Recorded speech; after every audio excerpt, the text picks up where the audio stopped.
Meus queridos amigos da Encontro, que bom que a gente está junto mais uma vez no nosso encontro online. Quando o assunto é fé e igreja, tudo fica delicado, não é verdade?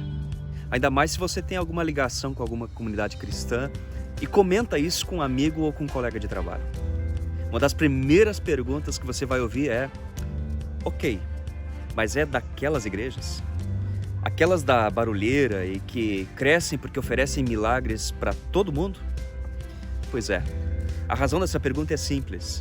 As igrejas estão com o nome sujo na praça. São promessas para todo tipo de gosto. Os cultos se transformaram em eventos de massa. Quem observa isso de fora desconfia que esse mercado esconde uma sutil estratégia de marketing e finanças.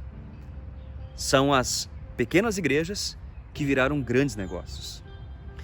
Só que na época de Jesus, esse fenômeno de pessoas serem capazes de usar a fé sincera e genuína de alguém para benefício próprio já existia. E Jesus deu um nome para elas. São os chamados charlatões. Charlatão, para a gente entender, significa enganador, trapaceiro, fraudulento. Veja o que ele disse. Pois falsos cristos e falsos profetas surgirão e realizarão sinais e maravilhas a fim de enganar, se possível, até os escolhidos. São esses os charlatões.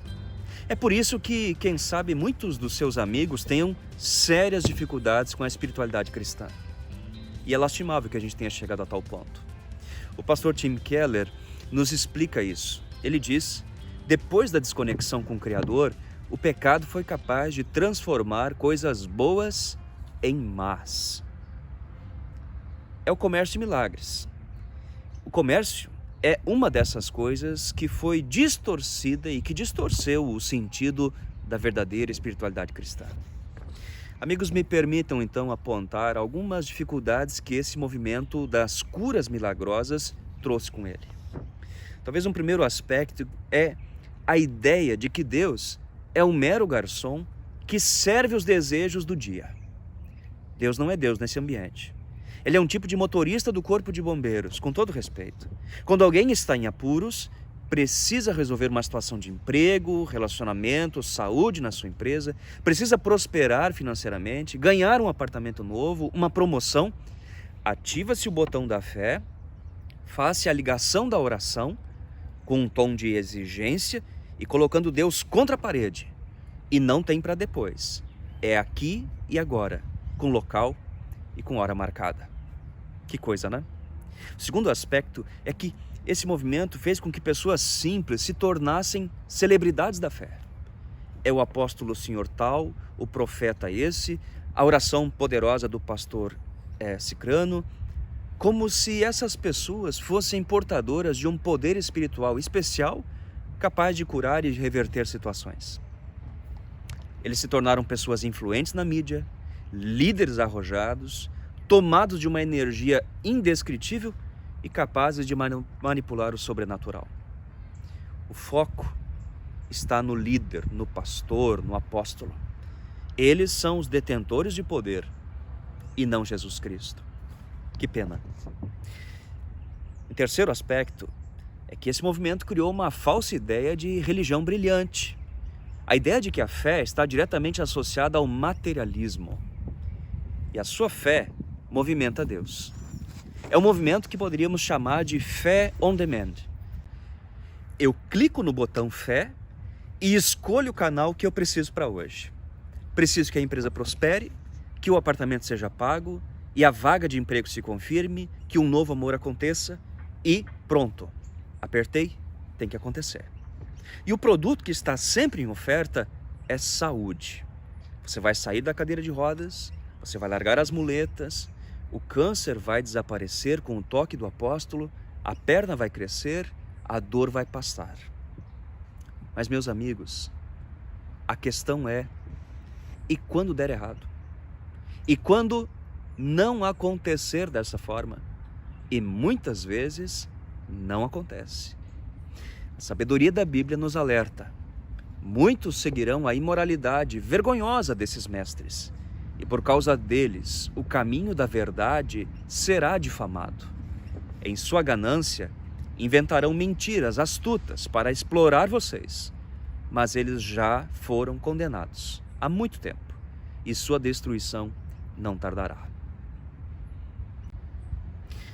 Voltando um pouquinho na história, o marxismo definia o fenômeno religioso da seguinte forma: a religião é o ópio do povo. Para você entender, o ópio é um tipo de droga capaz de aliviar, anestesiar e foi usado muito tempo como sedativo. O marxismo defendia que a religião é uma espécie de anestésico para as dores e as batalhas da vida real. Eu não creio que isso seja uma verdade, mas eu confesso de que o mercado de milagres entendeu como oferecer esse ópio na cultura contemporânea. Uma combinação espiritual com promessa prática de aliviar as dores do nosso tempo. E essas dores não são poucas, amigos. Onde há oferta é porque há demanda. E a clientela não para de crescer. Afinal, todas as pessoas buscam algo. Elas ficam doentes e querem saúde. Elas têm depressão e querem ficar curadas. Elas têm ansiedade, perdem o emprego, se separam, sofrem ilusões, querem ser felizes, têm medo da morte e também por vezes perdem o brilho da vida. A música Socorro, interpretada por Arnaldo Antunes, expressa bem essa realidade. Não estou sentindo nada, nem medo, nem calor, nem fogo. Nem vai dar mais para chorar, nem para rir. Socorro. Alguma alma, mesmo que penada, me empreste suas penas.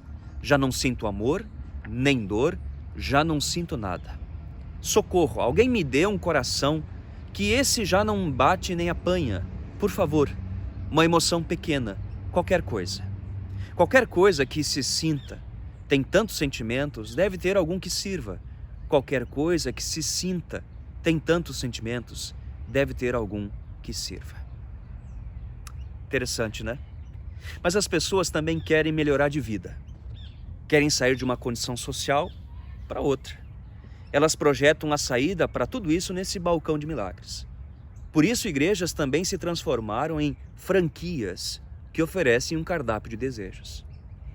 Um dado interessante: esse fenômeno emplaca forte em países com grandes desigualdades sociais, como o Brasil, por exemplo. O poeta e pensador judeu-alemão Heinrich Heine faz uma leitura diferenciada do papel da religião na vida das pessoas.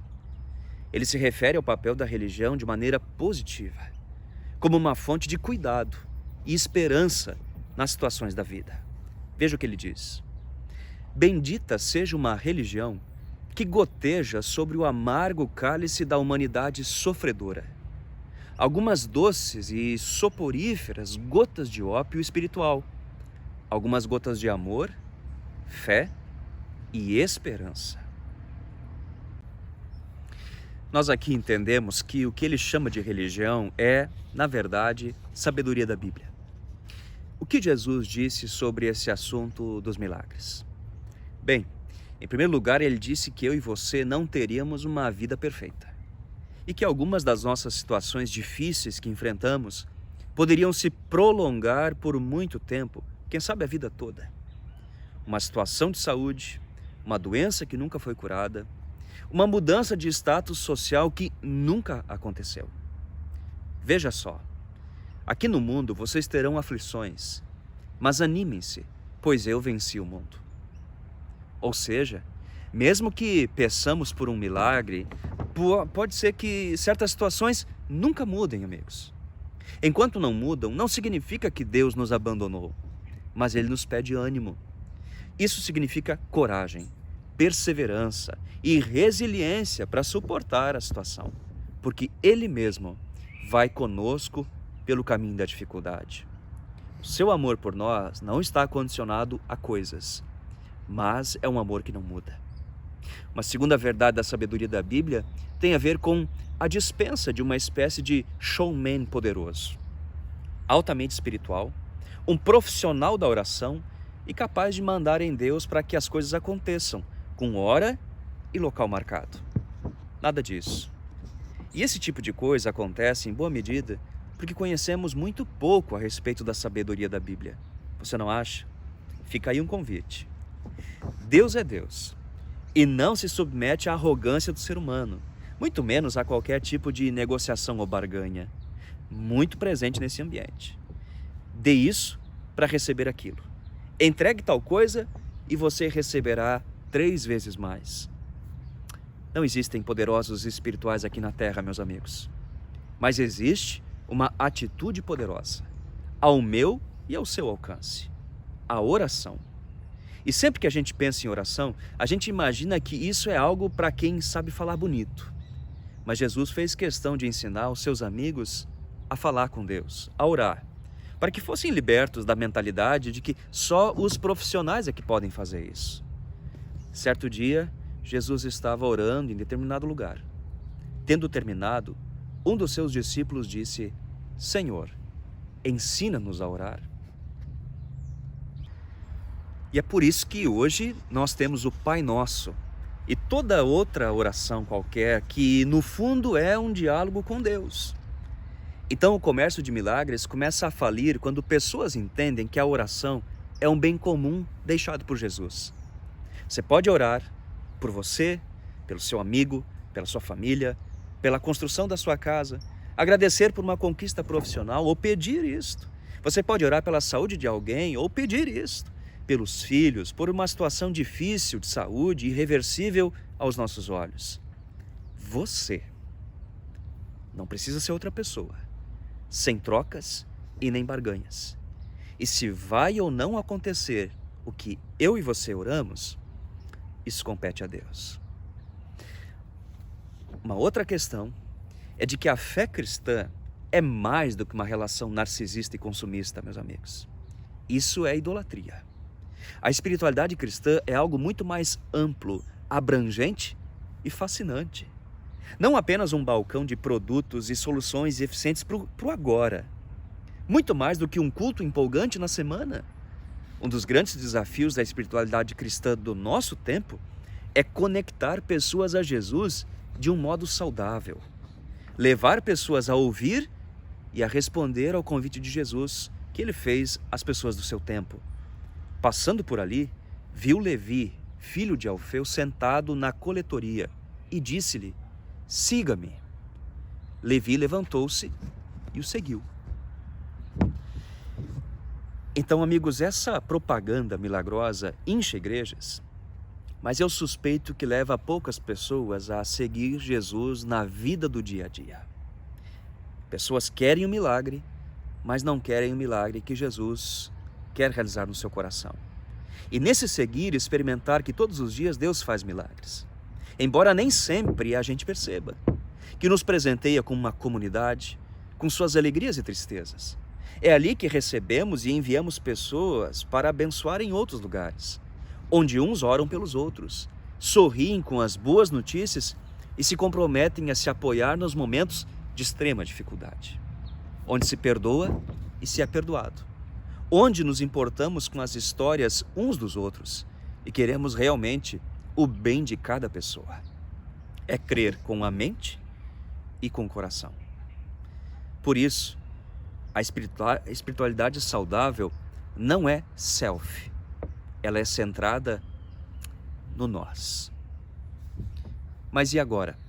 O que a gente faz com isso? Depois da ressurreição de Jesus, ele apareceu a alguns dos seus amigos. Um deles, chamado Tomé, ficou em dúvida se aquela pessoa era de fato Jesus. O que ele fez? Jesus pediu que Tomé tocasse nas feridas do corpo dele. Quando o rapaz viu que era Jesus mesmo, Jesus disse para ele: Tomé, feliz é aquele que crê sem precisar ver. Ou seja, não são as provas visíveis que definem se a pessoa, ou deveriam definir, se a pessoa vai acreditar ou não. E é isso. Os milagres que Jesus fez eram um ensaio do dia em que Deus vai reconectar todo mundo com Ele. Sinais diretamente relacionados a Ele e à sua missão. Isso não mudou. A missão dele foi dar a vida por cada um de nós, por mim e por você. O que passar disso, qualquer outra propaganda, qualquer outro convite, é apenas comércio enganoso. Convido você para a gente falar com Deus. Senhor Jesus, obrigado que Tua palavra hoje, a sabedoria da Bíblia, está entre nós.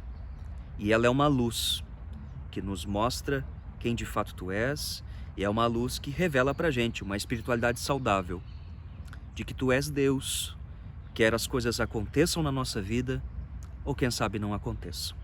Que o Senhor nos ajude a crescer e a entender isso cada vez mais. Amém.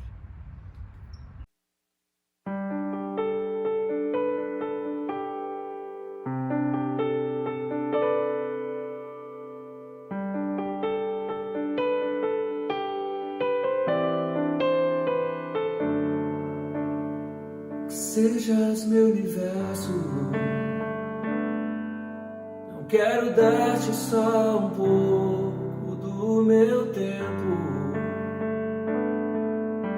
Quero dar-te um dia apenas da semana.